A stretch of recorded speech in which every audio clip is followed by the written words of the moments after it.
Alhamdulillah, bersyukur ala ni'amillah, wala haula wala quwata illa billah. Asyhadu an la ilaha illallah wa asyhadu anna Muhammadan abduhu wa rasuluh. Alhamdulillah, ikhwatu fillah, kita bertemu lagi di dalam majelis ilmu yang kita diberikan kesempatan, diberikan kemudahan, juga diberikan kesehatan. Ya, sebentar.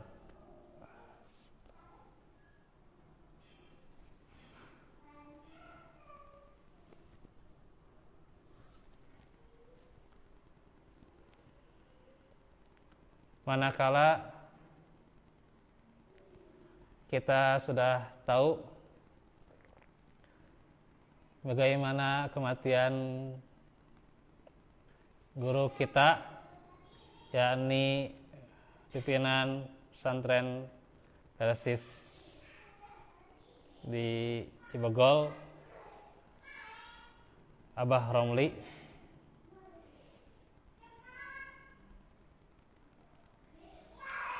yang beritanya sudah beredar di mana-mana dan kita sudah membaca di grup. Kita doakan semoga Abah Romli Al-Ustad diberikan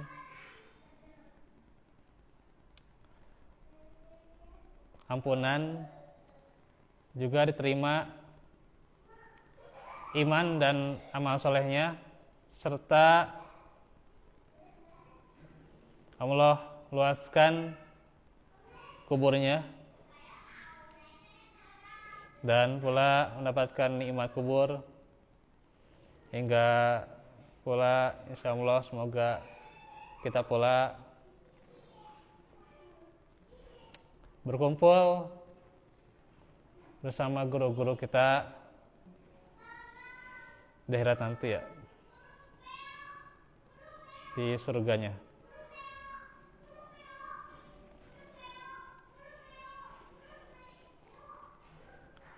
Berkenaan dengan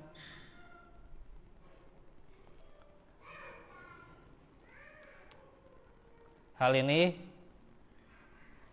pada hari ini kita bahas sedikit bagaimana kematian dari salah satu sahabat yang mulia, yakni sahabat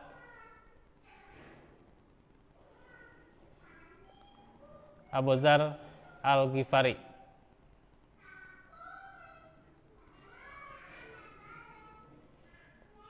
Sebuah kisah yang mengagumkan menjelang wafatnya beliau. Abu Dzar radhiyallahu anhu salah satu sahabat yang agung dan mulia. Menjelang wafatnya, beliau berada di suatu daerah tandus yang jauh dari manusia, hanya berdua dengan istri terkasih. Masya Allah, ya. Diriwayatkan oleh Imam Ahmad dalam musnad beliau dari Ibrahim Ibnul Ashtar dari ayah beliau berkata,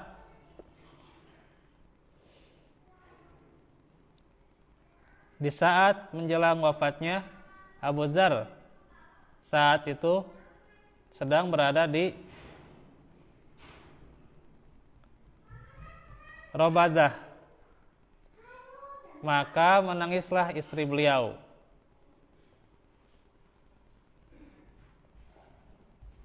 Yaitu Ummu Dzar. Abu Dzar berkata, "Ma yubkiki kenapa kamu menangis? Ummu Dzar menjawab, saya menangis karena saya sudah tidak bisa berbuat apa-apa dengan dirimu. Saya juga tidak memiliki kain kafan yang bisa digunakan untuk anak-anak yang ketawa-ketawa ya. Kita ulangi lagi ya. Lanjut lagi. Ummu Dzar menjawab, saya menangis karena saya sudah tidak bisa berbuat apa-apa dengan dirimu. Saya juga tidak memiliki kain kafan yang bisa digunakan untuk mengafanimu. Maka Abu Dzar menjawab, janganlah kamu menangis, wahai istriku. Karena sungguhnya saya pernah mendengar Rasulullah SAW suatu hari bersabda, dan saya saat itu sedang berada di samping beliau bersama dengan sejumlah sahabat yang lain.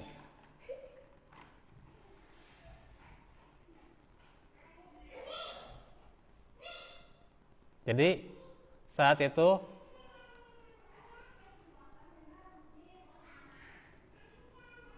dia telah mendengar sabda Rasul, dan saat itu pula sedang berada di samping beliau dan sejumlah sahabat yang lain. Beliau mengatakan,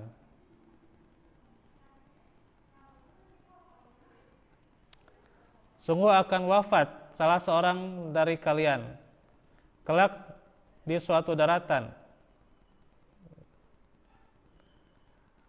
yang tandus, dan jenazahnya akan disaksikan oleh sekelompok besar kaum muslimin. Abu Dzar melanjutkan, semua sahabat yang saat itu sedang bersamaku di majelis tersebut telah wafat seluruhnya, baik saat masih ada jamaah maupun setelah terjadi perpecahan. Tidak ada dari mereka yang tersisa kecuali hanya diriku saja. Saya pun sekarang sedang berada di wilayah yang tandus, dan ajal pun sudah dekat denganku. Lihatlah jalanan di luar. Sesungguhnya kamu akan lihat kebenaran yang aku sampaikan ini. Demi Allah, saya sungguh tidak sedang berbohong atau dibohongi. Ummu Dzar bertanya,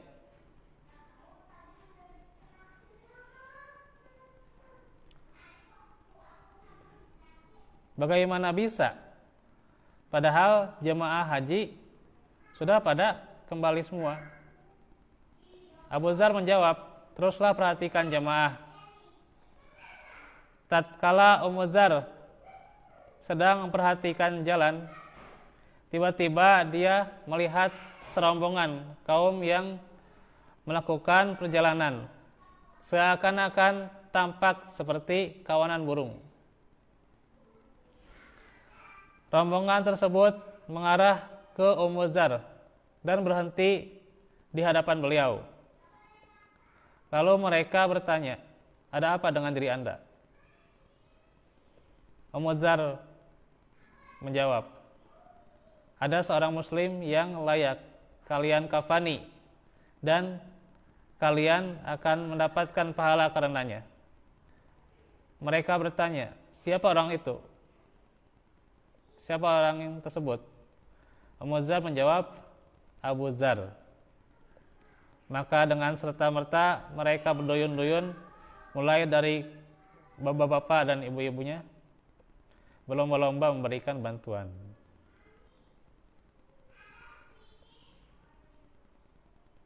Melihat hal ini, Abu Dzar pun berkata, beruntunglah kalian, wahai rombongan yang telah disebut oleh Rasulullah. Berbahagialah kalian, karena saya mendengar Rasulullah bersabda, Ma min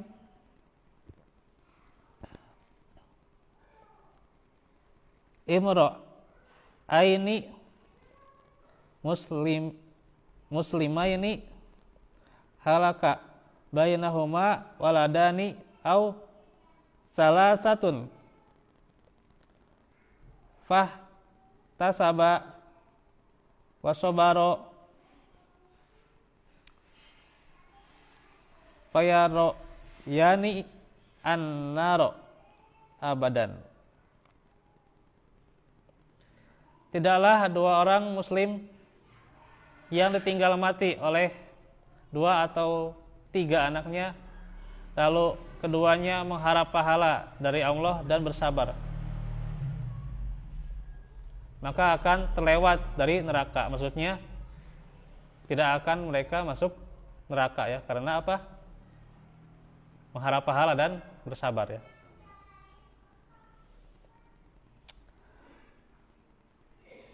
Lalu sebagaimana kalian lihat, seperti inilah kondisiku saat ini. Sekiranya masih ada pakaianku yang bisa dijadikan kafan, niscaya saya tidak mau dikafani. Sampai segitunya ya. Kecuali dengan pakaian itu tersebut ya. Kecuali dengan pakaianku maksudnya. Maka saya bersumpah kepada Allah agar jangan ada dari kalian, baik itu pemimpin, orang yang arif, ataupun pengantar surat yang mengafani diriku. Maka semua rombongan saat itu telah membawa kain untuk kafan tersebut, kecuali seorang pemuda Ansor yang bersama mereka. Ia berkata, saya adalah sahabatmu. Saya memiliki 2 lembar kain dari permintalan milik ibuku. Saya hanya memiliki 2 lembar kain, ini saja yang ada padaku. Maka Abu Dzar menjawab, kamu adalah sahabatku, tolong kafani aku setelah aku wafat nanti. Nah, ini pelajaran yang kita bisa ambil. Maka salah satunya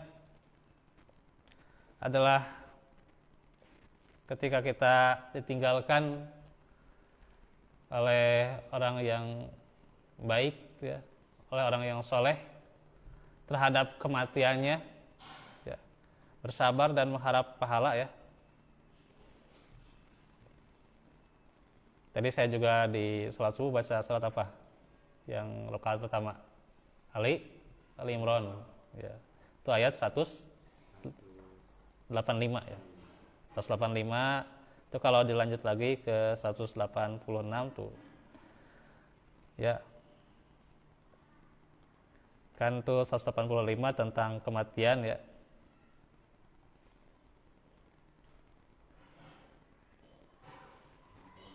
Ya. Tentang itu, setiap yang bernyawa pasti akan merasakan mati ya gitu. Kullu nafsin dha'iqatul maut ya. Nah itu. Dan seterusnya. Di ayat 186-nya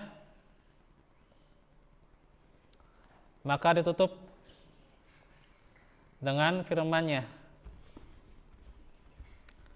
wa in tasbiru wa tattaqu fa inna dzalika min azmil umur. Jika kamu bersabar dan bertakwa, maka sesungguhnya yang demikian itu termasuk urusan yang patut diutamakan, atau sebaik-baik dari amalan saat itu ya, bersabar, bertakwa ya, mengharap ganjaran dari Allah. Maka itulah yang tentunya akan Allah balas dengan surga ya gitu. Karena tidak menutup kemungkinan itu ya, orang itu diratapi ya ketika akan kematiannya, misalnya ada menemukan tanda-tanda ya gitu, Allah alam, atau ketika setelah kematiannya, saat kematiannya juga itu ya diratapi itu ya.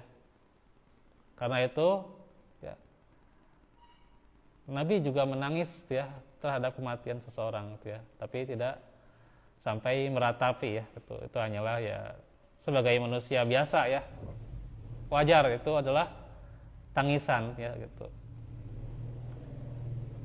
Hanya tentunya bagaimana bersabar dan mengharap pahala ya, bertakwa, maka ganjarannya akan besar di sisi Allah ya. Karena itulah tentu sikap yang terbaik ya. Dan insya Allah tentunya juga yang nantinya akan dikumpulkan bersama-sama dengan orang-orang yang soleh di surga. Itulah kuncinya dengan kesabaran ya gitu. Nah itu ya yang bisa disampaikan untuk siang hari ini. Semoga bermanfaat dan juga senantiasa menjadi pelajaran buat kita akan kematian ya, seseorang, agar kita juga bagaimana nantinya selain bersabar atas kematian dirinya, pula kita akan nantinya masuk pula ke liang lahat itu ya. Disinilah kita harus persiapkan dengan amal soleh ya. Wala minkum wala fikum rabbana atina fid dunya hasanah fil akhirati benar.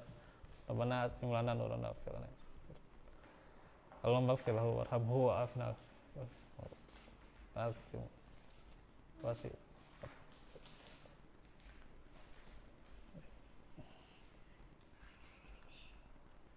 Kita tutup dengan doa. Subhanakallahumma wa bihamdik, astaghfiruka wa atubu ilaik. Wassalamualaikum warahmatullahi wabarakatuh.